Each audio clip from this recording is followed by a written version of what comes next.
Helo, a chroeso mawr I sesiwn arall o Elan and Holi a tro yma fi gyda Mr Hugh Stevens. Helo, Hugh, ti'n iawn? Oh, hi Elan. Diolch am gael fi. Hello, Maes B. Helo, mae'n lyflu cael ti yn rhan o'r sesiwn yma heddi. So, cyfle I fynd nôl, edrych nôl dros y blynyddau a hel straeon, na beth ni'n licio wneud yn y sesiwn yma. A just cael chat bach, achos mae'n neis cael chat yn dweud gyda rhywun. Do it just. Ydy.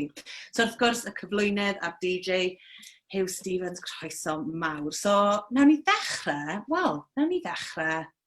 reit o'r cychwyn, really. Nôl, blynyddau nôl, dim lot o blynyddau nôl, pan nes I ddechrau dy gariad di tuag at cerddoriaeth, a nes ti ddechrau wrth gwrs fel DJ yn Rookwood Hospital, reit ar y cychwyn, cyn Radio 1 a cyn Radio Cymru a pob dim.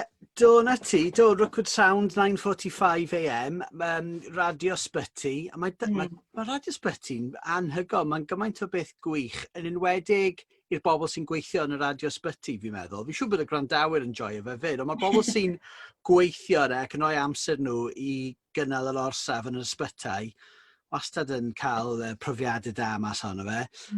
So o'n I tua, faint oedd ni gweud? 14, 15. Oh, wow.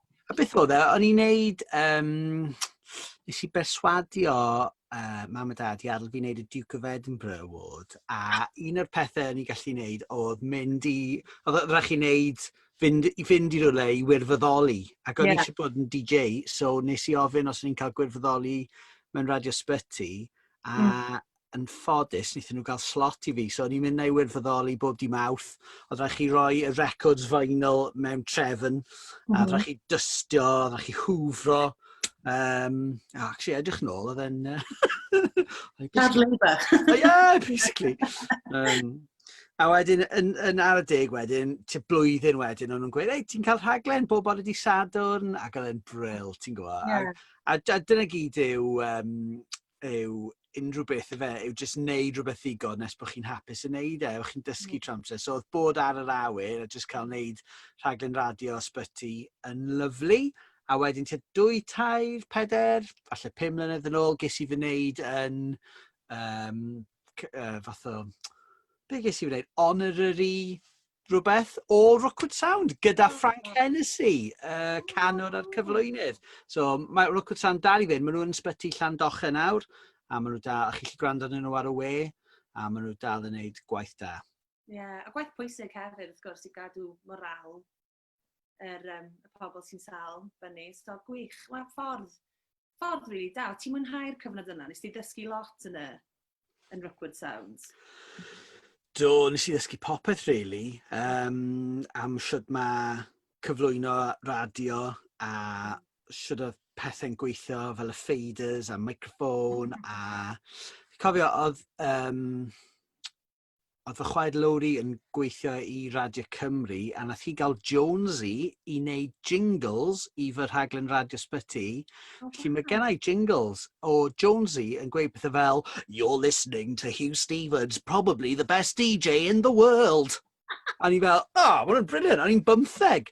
A oedd e'n chwarae tig, nath e'n wneud jingles yma a oedd e'n gweud, you're listening, memories of the 60s, hits of the 70s, and the best music from the 80s and the 90s. Hugh Stevens on Rookwood Sound. Ac oedd e'n ffantastig.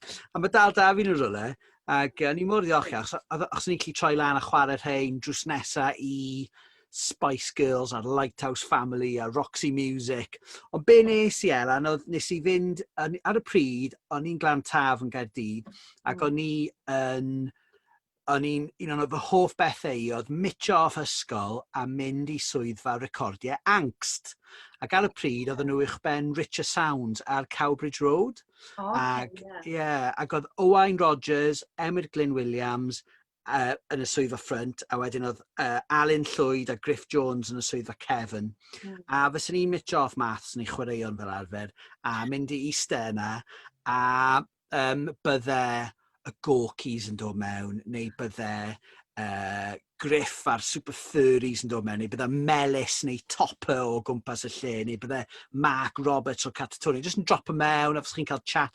Ac am rhyw reswm, oedd Owain ag Emyr yn fodlon i fi eistedd yna am oriau weithiau, jyst yn cael chat am music. A nath hwnna newid yn mywyd i, achos nes i ofyn iddyn nhw wedyn os fysen nhw'n fodlon noddi fy rhaglen radio Sbyty, a beth yna'n meddwl, oedd rhoi pile o CDs fel un i fi, David Wrench, Reinald Llyd Rowland, Topper, Melis, y bands fi newi enwi, ac o'n i'n chwarae rheina wedyn ar y radio Sbyty.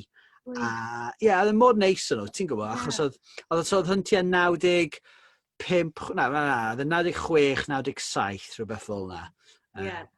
So oedd y bands o'n i'n sôn am yn hoff bands ni. A wedyn, so mae rhaid bod cerddoriaeth jyst i bod yn rhan masif o dy fywyd i, yn ystod y cyfnod yna, ond oedd e'n lle nath y cariad yna o fiwsig sort of deillio o, efe, records adre neu?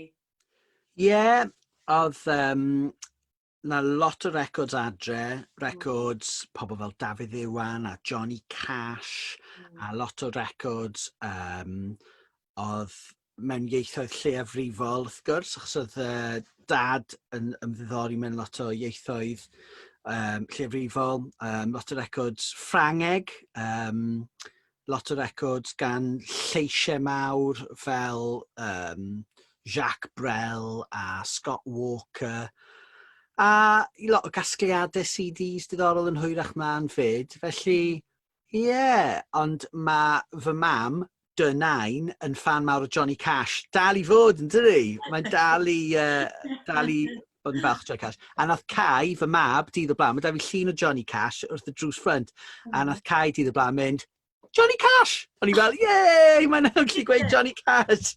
So o'n i'n falch am hwnna. Ond ie, o'n i ddim yn caru music nes bod fi tua 13-14 pan nes i ddechrau gwrando ar Radio 1 yn y nos, Steve Lomac a Joe Wiley yn neud yr evening session, Radio Cymru, o'n i'n gwrando lot ar hwyrach, pobl fel Dull ag Owain Gwilym, ac Ian Gill, fi'n cofio, pethau fel yna. So, a hefyd oedd fi, wrth gwrs, tair chwaer hun, oedd yn gwrando at na posteri Bryn Fawn a Steve Eves a Geraint Jarman ar y wal. A fi'n cofio posters U2 a The Cure a House Martins hefyd ar y wal.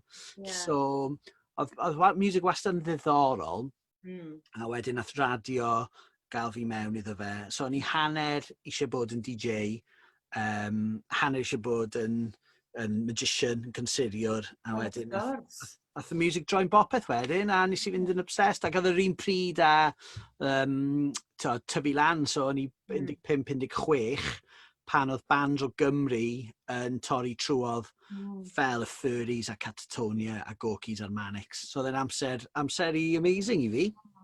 Amser really cyffroes yn hanes cerddoriaeth, fyd fel ti'n sôn am fel. So wedyn nes di wedyn yn 99, 17 mlwydd oed, ges di slot Radio 1 a ti'n gweithio gyda Bethan Elfyn. Y DJ ifanca erioed sydd bod ar Radio 1 sydd yn gamp anhygoel yn ei hunan. O ti'n ymwybodol bod ti sort of yn mynd i fod yn rhan o hanes yr orsaf yn y ffordd yna oedran yna? Edrych nôl, mae'n eitha bonkers yn dydi. Ond ar y pryd, oedd e fel breuddwyd, really. Oedd Bethan yn cynnyrchu Radio Cymru yn Bangor, ac o'n i wedi cwrdd â Beth mewn gig Gorkies yn y Coal Exchange. A nes i weithi pryd ni, a nes i weithi, fi eisiau job ti. Fi eisiau neud beth ti'n neud. A fi fel, right. Nes i gwrdd Beth hefyd ar y stryd yn Aberystwyth, a nes i rapo lyrics y Tystion i ti, y band hip-hop Cymraeg o tua 96, a nes i rapo lyrics gwyddbwyll iddi hi. A oedd Beth ar y pryd yn gwybod bod Radio 1 yn mynd i ddechrau rhaglenni yng Nghymru, yr Alban a Gogledd Iwerddon, nath i gael criw o gyd gyflwynwyr i wneud pilots, i wneud demos gyda hi yn y studio, a nath i ofyn i fi, a yn ffodus iawn i fi, ges i ofyn i gyd gyflwyno gyda Bethan, ti'n gwybod? A oedd Bethan, oedd hi mor gefnogol a mor amyneddgar gyda fi. Mae ymynedd mor bwysig ydy e, jyst cael, oedd hi'n gall iawn, a oedd hi fel chwaer fawr i fi, jyst yn cymryd fi dan eiadau yn hi a bod yn lyflu a cefnogi fi. So, ie, diolchgar iawn i Bethan am gael ni mewn i Radio 1, a wnaethon ni wneud y sesiwn in Wales am, fi'n meddwl, 7-8 mlynedd, rhywbeth fel na. Nath Beth wneud ar ei phen ei hun am dipyn. Oedd e'n amser, oedd e'n gyffroes. Yn anffodus di'r rhaglenni na ddim yn bodoli ar Radio 1 erbyn hyn. Oedd na arian o gwmpas ar y pryd. Ie, achos oedd y rhaglenni na, oedd yn bwysig, achos oedd nhw hefyd yn fel showcase o basically be oedd Cymru yn ei gynnig yn gerddorol ar y pryd. So mae rai bod hwnna'n gret i ti a just gallu, just showcase yr bands. Oedd yn amazing. Oedd mawr o dy fywyd i ar y pryd. Ie, yn union. Oedd gallu rhoi bands a DJs a popeth oedden ni'n gwrando ar o Gymru ar platform Radio 1. Drws nesaf i pwy oedd ar y pryd, Dave Pearce a Steve Lamacq a Joe Wiley a John Peel yn anhygol. So oedden ni'n cael mynd a wneud yn rhaglenni ni weithiau o'r studio drws nesaf i John Peel a sefyll mewn i Steve Lamacq ar yr evening session a wedyn Zane Lowe. So ie, o ran boost i cerddoriaeth o Gymru, a oedd yr un peth yn digwydd yn yr Alban a Gogledd Iwerddon, oedd e'n briliant, achos oedden ni'n rhoi arian i bands i recordio sessions mewn studios lleol gyda cynhyrchwyr ledled Cymru, yn cynnwys fel Rockfield, a wedyn studios llai dros Gymru. Oedd e'n really exciting, ac oedd e be dylai'r BBC wedi bod yn neud, really, sef cael cyflwynwyr oedd yn obsessed gyda music, yn mynd i gigs. A dyna beth nes i am, 10 mlynedd, oedd mynd rownd Cymru gyda Bethan a gyda Hugh Evans a'r Bandit, mynd i gigs Eisteddfod, mynd i roi gigs mlaen yn Hendra Hall yn Bangor, neu Port Talbot, neu Pontypridd. Just cael amser lyflu yn cefnogi loads o bands, So, oedd e'n amser cyffroes iawn. Fi'n siŵr. A ti'n sôn wedyn amdano John Peel, achos wrth gwrs, yn anffodus pan buodd e farw, nes di wedyn cael y cyfle, nath nhw newid sort of strwythyr yn 2 rhaglen ne.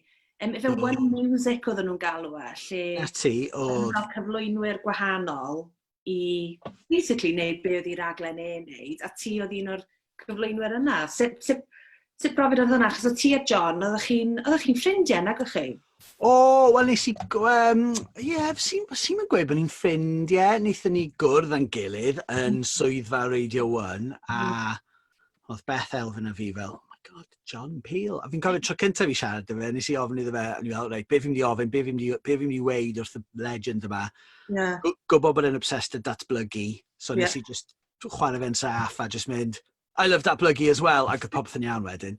A wnaethon ni just cael chat am datblygu ac am furries a pethau fel yna. A nes i fynd i Peel Acres unwaith i gyfweld y fe i Bandit am datblygu, ac oedd e just mor lyflu.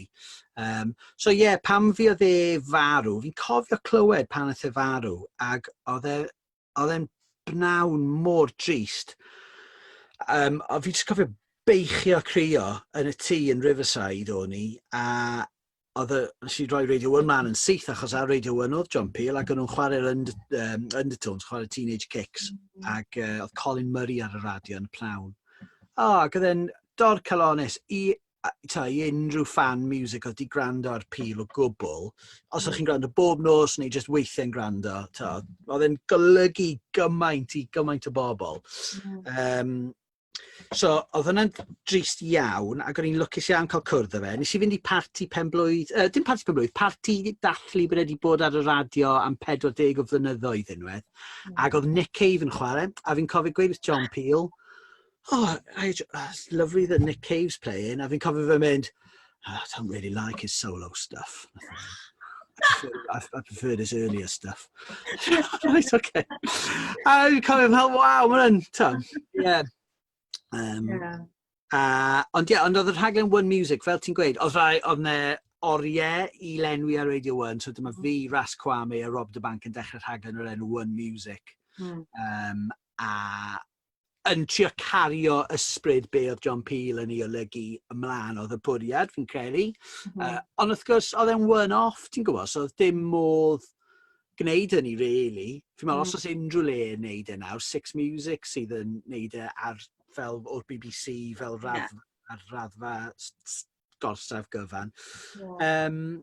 A oedd e'n, lot o hwyl, sessions yn made avail wedyn, o'n i'n cael gwahodd bands i wneud sessions, a chofio nath Mogwai wneud session cyntaf fi'n credu, a pethau fel yna. So, o'n i'n ffodus iawn cael bod yn cael wneud yr rhaglen yna wedyn. A wedyn wrth gwrs mynd i'r slot nos Lun a nos Fawrth a nos Fercher, slot hwyr yma. Wel, be ddigwyddodd gyntaf, nes i fynd i'r penwythnosau mewn ffordd, nes i ddechrau daytime shows, lle wedyn oedd rhaid fi chwarae One Direction a pethau fel yna. So o'n i'n mewn bob di Sadwrn a di Sul, a oedd e'n weird yna, achos o'n i'n cael ei rhaglen mainstream, a fi'n cofio meddwl, hang on, dwi eisiau gwneud hwn, a wedyn o'n i'n cael chwarae 3 record o fy newis i bob dydd hefyd. So oedd hwnna'n wir, achos nath hwnna'n neud fi fel yn fwy enwog yn byd radio, achos oedd pobl yn gwrando mewn shops, a mewn ceir, dim pobl oedd yn gwrando yn hwyr y nos. Ond nes i joio hwnna fyd, achos fi wastad i offi pop music hefyd, ti'n gwybod, fi ddim just yn licio stwff mwyn... Fi byth di bod yn fel... So'n ystyried fi'n fel snob, so'n hoffi music just achos bod e'n wahanol neu'n weird a wonderful neu be bynnag. Fi wastad i trio parchu cerddoriaeth, even os fi'n licio fe. So, oedd wneud rhaglen daytime yn brofiad... Oedd e fel mynd ar wyliau, o'n i'n gweud, achos chi'n troi lan, chi'n gyfweld a Little Mix. A oedd falle bod fi ddim byd gyffredin da Little Mix, ond oedd e'n neis cael chat yn nhw. Pwy oedd fel, fi'n gwybod, siwr o fod yn cwestiwn really naif a silly i ofyn, ond pwy oedd fel y person mwyaf enwog nes ti gwrdd fel ar y weekend shows, achos nes ti gwrdd o pobl bonkers. Fi'n cofio ti efo neud slot gyda Mam Harry Styles yn ystod. Ann. Oedd hi'n lyflu Mam Harry Styles. Oedd One Direction yn masif yn ystod y cyfnod yna. So i'n meddwl, be newn ni siarad am Mam Harry Styles bob di Sadwrn. Oedd hi wastad ar ben ar ffôn yn gweud, well, Harry's been doing this, and oedd hi'n lyflu.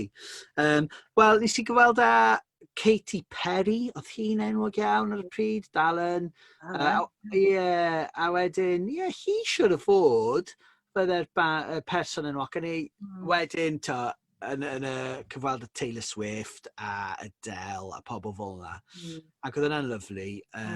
Ond oedd yna'n yng Ngwobrau'r Brits, so o'n i'n cael cwpl o funudau i ofyn 2 cwestiwn o'n nhw wedi check o flan llaw, ti'n gwybod? So oedd e ddim fel chillo gyda Taylor Swift am ddiwrnod. Oedd e fwy fel bwm, bwm, bwm. A wedyn wrth gwrs, achos o ti'n neud y slot penwythnosau yma, fel ti'n dweud, ti wedi dod yn enw fwy cyfarwydd i bobl hefyd. O ti'n cael slot a ti'n cael jobs cyflwyno hollol anhygoel, fel nes ti dweud, Cefn Llwyfan yn y Brit, oedd ti'n mynd Glastonbury a Reading a mynd yr holl wyliau anhygoel yma. Wel, oedd Reading yn bril, achos nes i fynd unwaith pan ni wedi gwneud tygau a campo, a wedyn y flwyddyn wedyn, o'n i'n cyflwyno gyda Bethan Elfyn ac yn aros yn y hotel bwys Reading, a di bod yn mynd bob blwyddyn ers ni wedyn. So, fi wedi bod i fel bron i 25 o Readings nawr. So, mae fel unrhyw beth ni, y munud chi'n dechrau wneud rhywbeth, mae yna cyfleoedd eraill yn dechrau. So, ni'n cael mynd i DJ o mewn clybiau nos, neu prifysgolion, neu... fi'n meddwl bod pobl yn gwybod bod chi'n safe pair of hands, so nhw'n gofyn fi fynd i gyfweld y bobl, bod fi ddim yn mynd i coco fel an, neu be bynnag. So, so oedd wastad yn hwyl mynd i weithio mewn gwyl. Fi'n siŵr oedd e jyst yn whirlwind, achos oedd e'n, o flwyddyn i flwyddyn, o jyst pethau, sort of, mwy a mwy bonkers hefyd yn digwydd, ti'n meddwl, gyda'r holl bobl yma ti'n cwrdd a'r holl gyfleoedd yma ti'n cael. Ond hefyd, gydol y cyfnod mawr yma amser, lle ti'n gweithio bron y bod dros y byd, fel dros y Deyrnas Unedig, ti hefyd dal i fod yn gwneud stwff gyda Radio Cymru. A mae'n cool bod ti wedi managio i wneud y ddau beth, wedi gallu cyd-fynd gyda'i gilydd a bod dal dy ti rannu'r amser rhwng y byd anhygoel yma o Radio 1 a'r celebrities, ond dal hefyd yn gwneud y gwaith pwysig o ti'n gwneud yn Radio Cymru, fyd? Ie, o'n i'n lwcus iawn nes i ddechrau Radio 1 cyn Radio Cymru, a ar ôl fi ddechrau rhaglen Radio 1, nes i cynnig rhaglen ar Radio Cymru, a nes i fi wedi cael ma'n wneud rhaglenni iddyn nhw unwaith yr wythnos, o'n i jyst yn, mae Cymraeg wastad wedi bod yn holl bwysig, a mae cerddoriaeth Cymraeg wastad wedi bod yn holl bwysig i fel be fi'n joio a be fi'n meddwl sy'n bwysig a pwy ydw i fel person. So, nath e byth croesi fy meddwl i beidio wneud Radio Cymru. Os fysa nhw dal yn cyflogi fi, fysa ni dal yna i gyflwyno. Wastad i meddwl bod e'n fraint, ti'n gwybod, cael darlledu unrhyw le. A bod chi gorfod trio wneud yn iawn, trio wneud yr rhaglen fysa chi moyn clywed. Wel, ie. A fel cael cynulleidfaoedd gwahanol hefyd, achos mae'r slot penwythnos yna, a wedyn y slot nos gyda Radio 1, a wedyn oedd y slot Radio Cymru, maen nhw'n cynulleidfaoedd hollol wahanol hefyd. Ie, ydyn. Fel y sialens yna o gorfod satisfio pob cynulleidfa. Ie, so fi'n meddwl bod chi'n trio bod chi'ch hun yn bob bit chi'n neud ac yn bob job chi'n neud. Mae'n chi gyntaf fi'n meddwl ffindio'ch llais eich hun, ac mae hwnna'n dod gyda blynyddoedd o ffigro mas fel unrhyw person, pwy ydych chi fel person, ti'n gwybod? Chi'n neud yna, yr unig gwahaniaeth yw, mae ydych chi'n microffon a chi'n DJ a mae pobl yn gwrando ar beth chi'n gweud. A wastad y sioc mwyaf i fi yw pan fi'n cwrdd â rhywun a maen nhw'n mynd, nes i glywed be wedys ti nos yn y blaen. A chi fel, oh my god, wrth gwrs. Fi'n anghofio bod pobl yn gwrando. Fi fan hyn yn fy atic yn Gaerdydd. A nes i orffen rhaglen Radio Cymru un noson, a nes i fynd am dro, a nath y rhywun mas o'i drws ffrant nhw yn mynd, da iawn, wedi bod yn joio'r rhaglen, o'n i'n hoffi'r can yna gan pwy bynnag. A ni'n oh my god, mae'n amazing. Mae'n anhygoel, chi'n anghofio. A fi wedi jumpo mewn i taxi yn Sheffield unwaith, a mae'r gyrwr wedi troi rownd, a mynd, alright, you cheeky little parsnip, a chi fel, o'n i'n arfer gweud ar y radio bob di sa'n am 5 mlynedd neu whatever, a so i wedi gweud ers ni. Ond, fi'n meddwl bod chi yn, dim ots ble chi, fi'n meddwl bod chi gofod trio rhoi chi'ch hynna mewn iddo fe. Hefyd, fi'n meddwl, mae pobl ifanc yn hoffi gwrando ar pethau sydd ddim necessarily wedi anelu at pobl ifanc weithiau. A mae pobl sy'n hŷn ddim wastad yn mynd i'n joio'r rhaglenni sydd wedi anelu at bobl hŷn. Maen nhw'n moyn gwybod beth sy'n mynd ymlaen yn y sîn gerddoriaeth. A dyna pam mae dipyn o hen bobl yn gwrando ar Radio 1. A fi'n gwybod, mae'n anodd bod yn hollol regimented a rhoi popeth mewn i bocs a gweud mae'r person yma yn ifanc ac yn dod o fan hyn, so maen nhw'n mynd i hoffi hwn. Dwi'n ddim yn hollol wir bob tro, so'n credu. A nes ti gyffwrdd ar Bandit yn gynharach, a sy'n ni'n licio holi mwy am Bandit, achos wrth gwrs, oedd y rhaglen yma, mae'n rhan fawr o esbrec a hanes darlledu yng Nghymru, oedd e'n rhaglen amazing ar y pryd, a yn y sgyrsiau yma, da ni wedi bod yn siarad lot amdano pwysigrwydd y rhaglenni cerddoriaeth yma. A fel maen nhw'n siapio cerddorion a bands a bynnag. O ti 11 mlynedd o Bandit mlaen, efe? Ydyn iawn yn yna?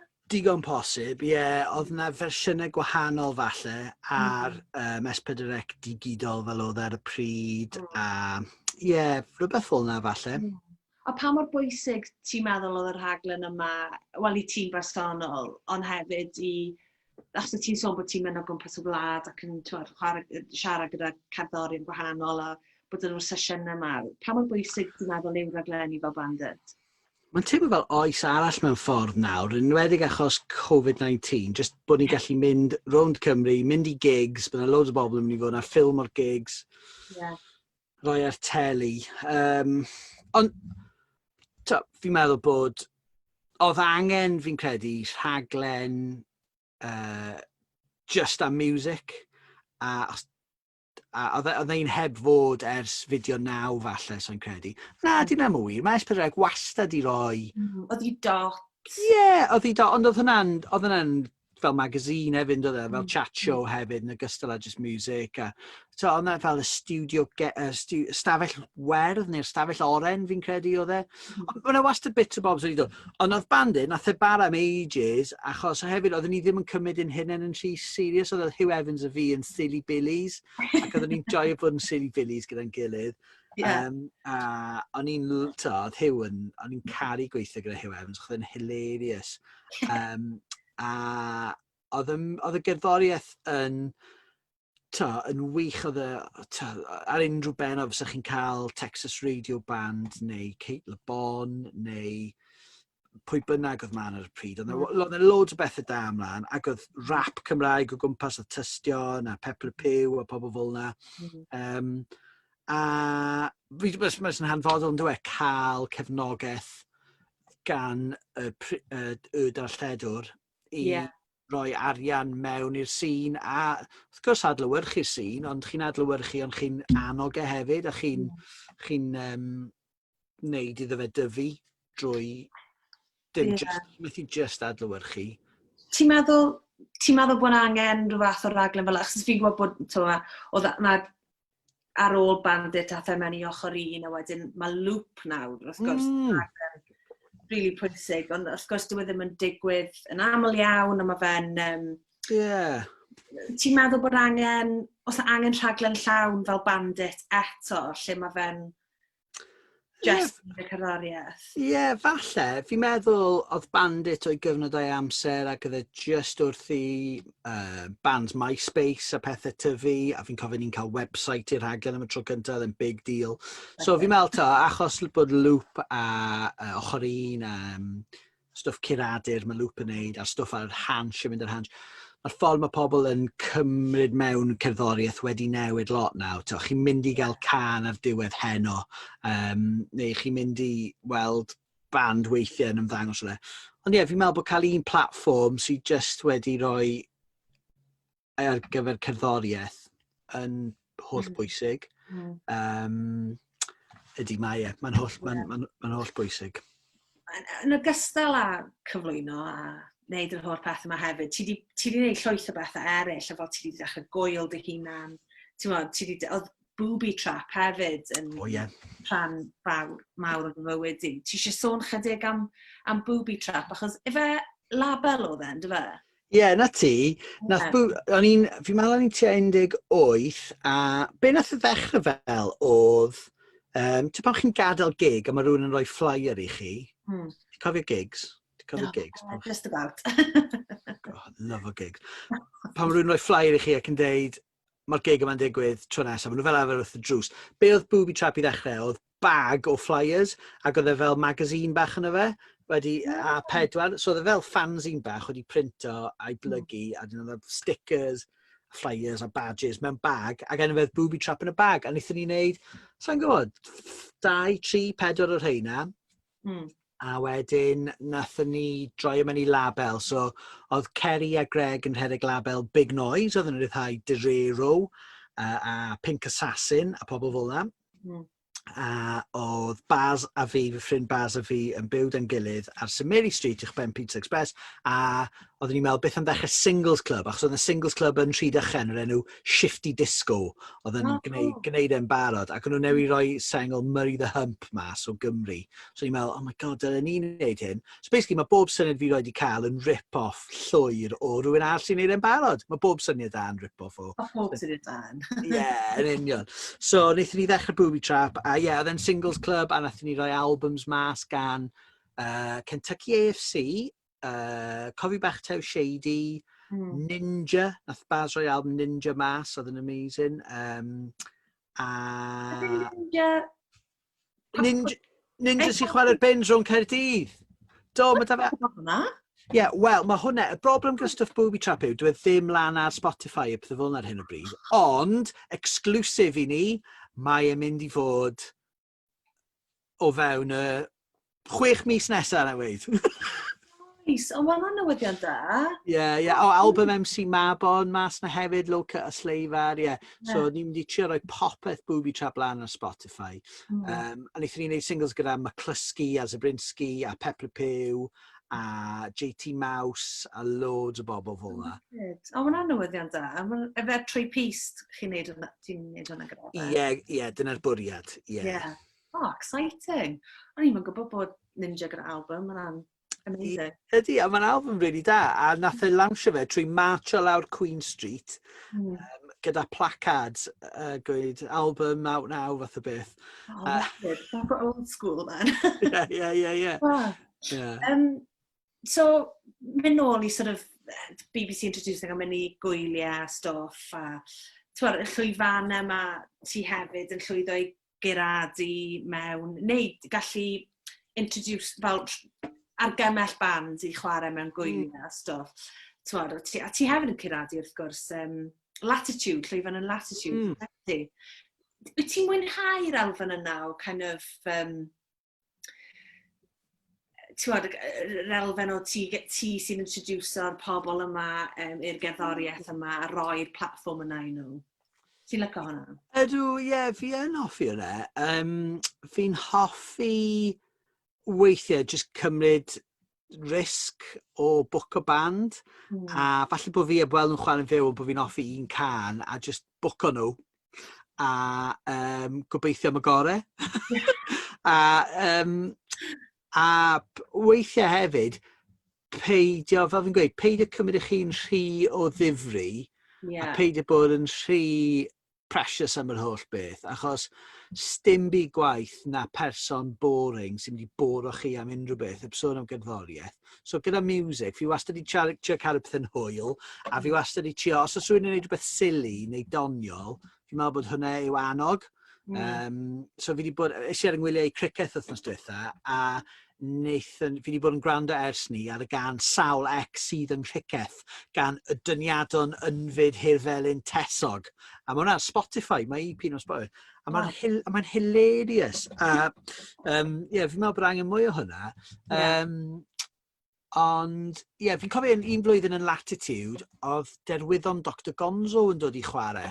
Ac oedd hwn pan maen nhw'n headline o maes B, ac oedd nhw'n masif yng Nghymru. O'n i'n meddwl, maen nhw'n briliant, dylen ni'n just book nhw i Latitude.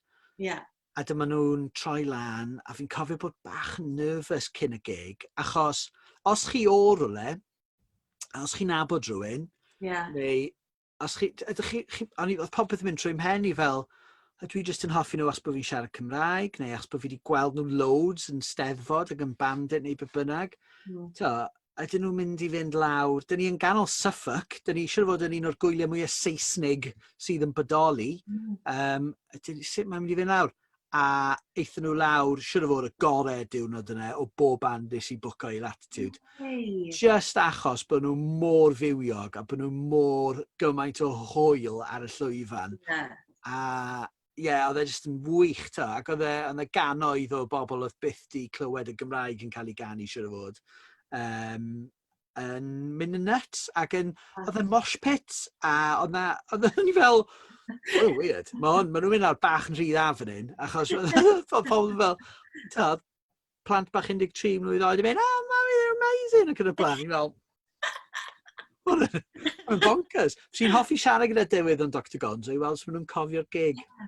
Maen probably yn cofio'r gig. Incredible. Clas, a ti gweithio gyda fel i Glastonbury a fel cyflwyno ar teledu Glastonbury a stuff. Mae'n wir, os heb brofiad yw i weithio yn Glastonbury, a rhan fel un o'r gwyliau mwyaf yn y byd, a ti sy'n cael dangos yr oil i bobl gartre sydd yn... mae'n bril. Mae fel breuddwyd achos fel pawb fi wedi gwylio Glastonbury ar y teli a gweld Joe Wiley a Mark Radcliffe yn cyflwyno A wedyn yn sydyn, chi'n eistedd drws nesaf yn nhw, ti'n gwybod? A mae'n lyflu, ac mae'n rhyfedd, achos fi'n meddwl, unai chi'n mynd i oel i joio, neu chi'n mynd i weithio, a mae'n anodd, pe bynnag chi'n neud, os chi'n neud bwyd, neu os chi'n rhoi'r pabell lan, neu os chi'n gyrru band na, mae'n anodd weithiau, neud y ddau.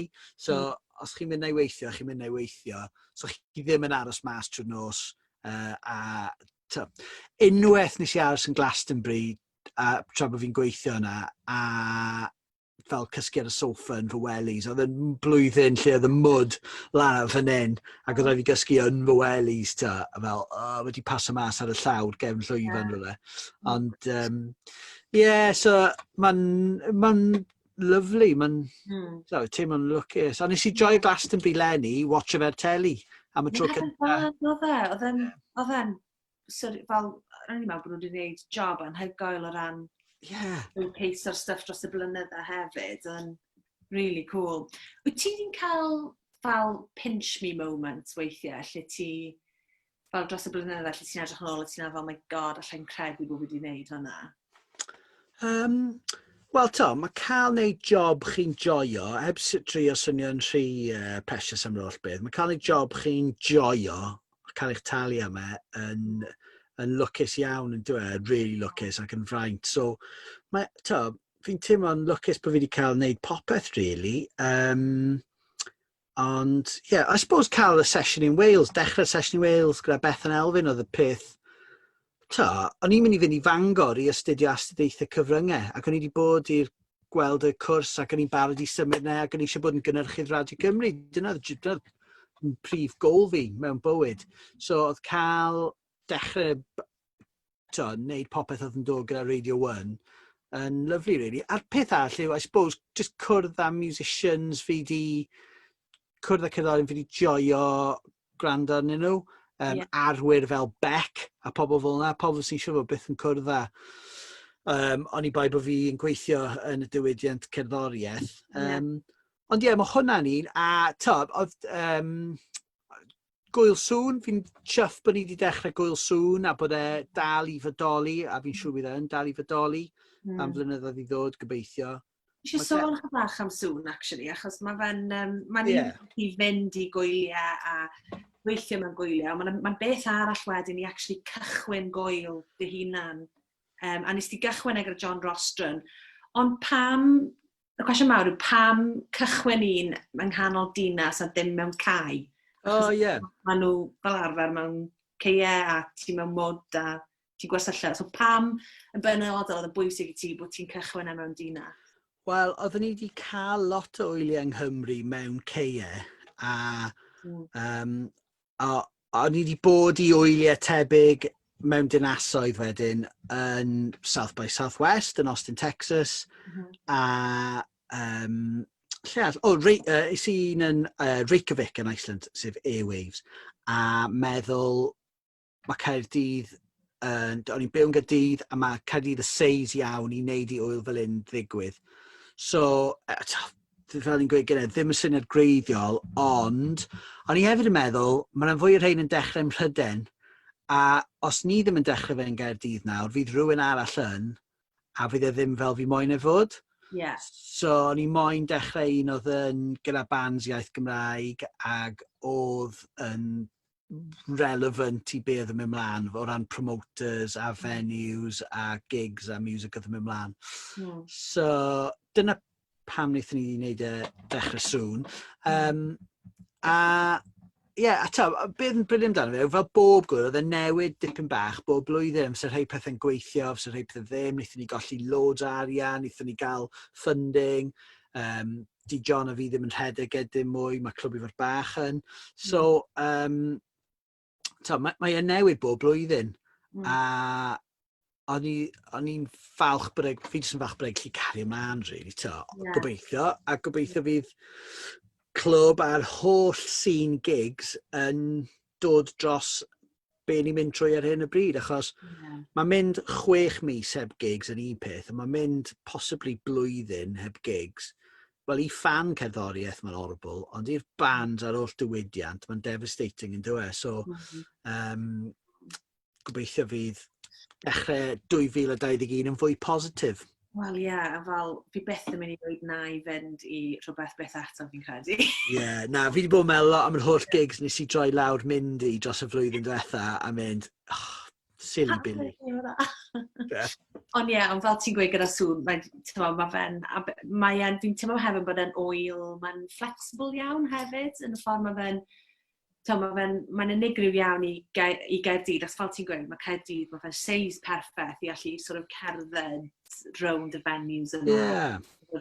Disgyfro, achos dyna beth yw e rili, dyfa sŵn yw discovery, achos un blwyddyn o'ch chi'n neud discovery day, yn do, lle oedd e just yn sort of showcaseo'r bands sydd sort of yn ffrwtian. Ie, na ti, dodo, a mae da bob dinas arall mawr ym Mhrydain gwyl fel un, bron iawn. A os chi moyn i'r diwydiannau creadigol fod yn brysur ac yn ddiddorol trwy'r flwyddyn, mae rai cael digwyddiadau. So ie, mae Caerdydd yn fach cymharu ar rhywle fel Bristes, dim ond hanner awr i ffwrdd. Mae da nhw cwpl o'r gwyliau yma, fwy niche ac yn fwy penodol neu be bynnag. So ie, oedden ni jyst teimlo bod angen iddo fe ddigwydd. A wedyn, yn sydyn iawn hefyd, mae Welsh Music Prize, wrth gwrs, nes di a John Rostron ddechrau. Pam dechrau Welsh Music Prize? Oedd e'n rhywbeth o ti'n teimlo oedd angen ar Gymru? Wel, unwaith eto, gweld bod da gwledydd o amgylch y byd, just y gwobre yma, sy'n basically yn rhoi parch i'r cerddorion ac i'r albums a'r gwaith sy'n cael ei greu. A oedden ni wedi cael gwobre tebyg yng Nghymru, ond oedden nhw wastad yn stopio ar ôl dipyn bach pan oedd yr arian yn rhedeg mas. So i'n meddwl, os chi'n dechrau rhywbeth heb arian, chi'n gael fy man heb arian yn y dyfodol. Wrth gwrs, mae chi'n cael arian i wneud i pethau ddigwydd, fi'n deall na. Ond mynd i gweld gwobre tebyg yn yr Iwerddon ac yn Canada. A mae'r Welsh Music Prize, mae'n bwysig achos mae'n dathlu'r holl album sy'n mas yna, fel album Cymraeg Flwyddyn Eisteddfod. Mae rai chi dangos parch i'r albums a'r cerddorion, a mae jyst yn ffordd arall o ddod o pawb at ei gilydd ac i wneud i pobl siarad am music. Os chi'n offi gwobre neu'n cytuno gyda pwysi ar y festival neu pwysi wedi ennill neu be bynnag, mae pobl yn siarad amdano fe. Ie, ond beth sydd ddiddorol hefyd yw ffordd mae'r wobr sort of di newid hefyd dros amser, achos yn amlwg rhai blynedd yn ôl o'ch chi gael y gwobr ar gyfer cyfraniad arbennig. Ond hefyd, llynedd, wrth gwrs, gyda'r gwobr trysgell. Lle ydych chi'n rhoi arian a, help i bandiau newydd yn y sîn yn nath Hannah 2K, Roasted Tea House a Los Blancos gael y wobr y flwyddyn yna. Pam wyt ti'n meddwl bod y gwobr yna'n benodol yn bwysig a pam dod â hwnna mewn i'r Welsh Music Prize? Ie, wel, allech chi wneud noson o wobre gyda canwr unigol gorau neu gwaith celf neu single neu be bynnag, a cael llwythi o wobre. Ond ni'n meddwl, ni gadw fe'n fach, ni'n wneud album y flwyddyn a y wobr newydd yma. So, rhoi arian i 3 band newydd sydd yn ar ddechrau eisiau yn y cerddorol nhw, I suppose. Yn y gobeith fydden nhw'n rhyddhau albums yn y dyfodol. A mae gyd am ddefnyddio, pwy bynnag i chi, beth bynnag yw'r sefydliad, defnyddio eich pŵer chi i wneud i fwy o bethau ddigwydd, fi'n credu. Felly, os mae album yn ennill a mae'n cael ei sôn am mewn cylchgran i blog cerddoriaeth neu ar newyddion, falle fydd y 3 band newydd yn cael ei sôn am hefyd. Neu fydd y person sy'n gyda diddordeb yn yr enillydd eisiau gwrando ar yr 11 album arall a eisiau gwrando ar y 3 band newydd sydd wedi ennill y wobr. So dyna pam wnaethon ni'n neud yna. A ni'n falch am bod y 3 band yna gallu chwarae. Clas. Wel, Huw, diolch yn fawr iawn. Ni'n meddwl ni wedi cyrraedd diwedd yn sesiwn ni nawr, ond mae wedi bod yn lyflu mynd nôl dros y blynydde, gwrando ar dy storis di, a fi'n siŵr bod na llwyth mwy i gyd fynd gyda be ni wedi siarad am heddi. Diolch Elan am y sgwrs. Fi wedi colli tua 3 stôn mewn chwysu yn ystod y sgwrs yma, achos fi'n yr atic, a mae sŵn tu fas oedd rhaid fi gael ffenest. So fi'n mynd i agor y ffenest nawr. Diolch yn fawr, Huw. Diolch am y chat, Elan.